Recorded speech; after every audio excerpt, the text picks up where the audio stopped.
નમસ્કાર, હું ખેતીવાડીમાંથી ગ્રામ સેવક લલિતભાઈ ગોહિલ, ઉમરાળા તાલુકો સેજોગણ ઉમરાળા. આજે આપણે મિનિમમ 1 મહિના ઉપરથી ઉમરાળા તાલુકામાં ડ્રોન ચાલુ છે અને ઘણા ખેડૂતો આપણે જોઈએ તો 600 એકરમાં હાલમાં ડ્રોનનો છંટકાવ થઈ ચૂક્યો છે, જેમાં કપાસ, મગફળી જેવો પાકો લીધેલા છે આપણે. અને એવું હવે આપણે પ્લાન એવો છે કે ભવિષ્યમાં ખેડૂતો આની માટે ડ્રોનનો ઉપયોગ કરતા થાય એવી રીતે વધારે પડતો પ્રચાર થાય એવું આપણે કરવાનું છે.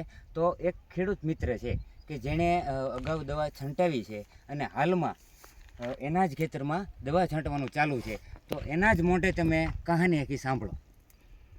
નમસ્કાર ખેડૂત મિત્રો, લલિતભાઈ અમારા જે ગ્રામ સેવક છે એમના અંડરમાં લગભગ 10 દિવસ પહેલાં અમે અમારી વાડીની જમીનમાં તમે કપા જોઈ શકો છો કે 8 ફૂટ જેટલી હાઇટ છે, જેમાં મજૂરીથી દવા છંટકાવી ખૂબ જ અઘરી છે અને મશીનથી છાંટવી પણ ખૂબ અઘરી પડે એમ હતી. તો અમે વિચાર કર્યો કે ભાઈ હવે શું કરવું, અને ગ્રામ સેવકને મળ્યા તો એમણે કીધું કે ભાઈ આપણે ડ્રોન ટેકનોલોજીનો ઉપયોગ કરીને દવા છાંટીએ તો વધારે બેટર પડશે.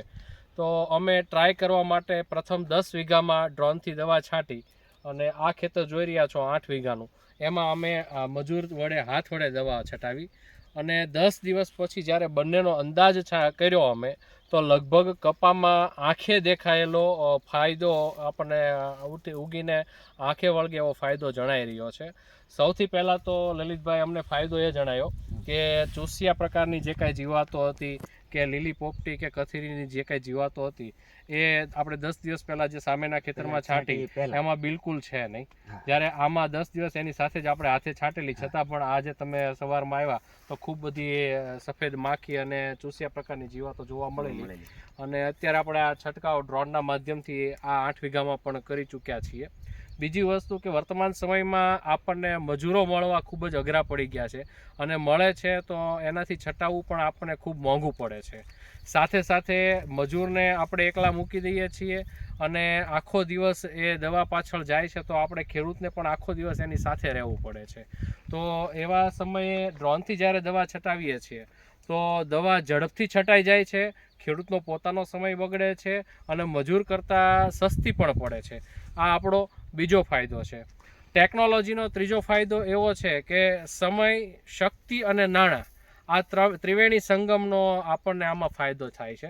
સાથે સાથે ખેતીવાડી તરફથી જે કાંઈ સરકાર તરફથી સહાયો મળતી હોય છે એ ગ્રામ સેવક આપણને અવારનવાર સમજાવે છે, અને આપણે આ દવામાં આ કોઈ પણ જીવાત છે કે કોઈ પણ રોગ આવેલો છે તો એમાં કઈ પ્રકારની દવા છાંટવી જોઈએ એનું માર્ગદર્શન પણ ખેડૂતોને મળી રહે છે.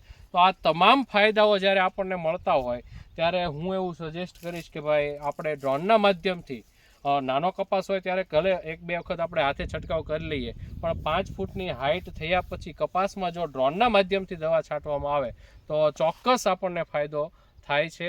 માટે જે ખેડૂત મિત્રો જે ડ્રોનથી દવામાં છંટાવવા માંગતા હોય એમણે જે તે તાલુકામાં પોતાના ગ્રામ સેવકનો સંપર્ક કરીને આ ડ્રોનના માધ્યમથી જો દવા છાંટવામાં આવશે તો 100% રિઝલ્ટ તમારા પાકમાં શીંગ છે કે કપાસ છે કે અન્ય કોઈ તુવેર છે કે જે કાંઈ કઠોળ વર્ગના પાકો હોય એ તમામમાં આપણને ફાયદો રહેશે.